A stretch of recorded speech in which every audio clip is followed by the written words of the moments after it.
این مملکت مرد و سرباز زیاد داره. یادت راحت.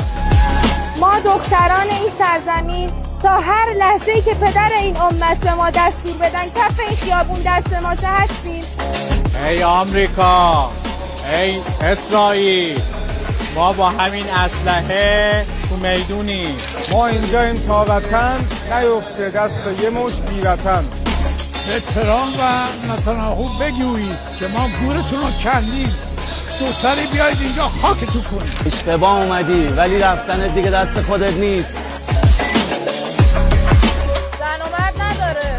برای ایران با همین اسلحه تا خط مقدم هم نیست. آقا اسرائیل بدونه این دفعه دیگه جنگ بشه میایم همینو میکنیم تو حلقشون. توپ پرچم هم برایشون. با همین اسلحه تیربارو نشون. به قول جیمی کارتر که گفت ما همه چیز داشتیم ولی خدا با خمینی بود، هنوزم همینه، خدا با ماست. با همین اسلحه میایم تل‌آویو انتقام رهبرمون رو میگیریم. ما ذره ذره خاکمون حکم حرم داره و تا آخرین قطره خونمون پای حرممون وای میست.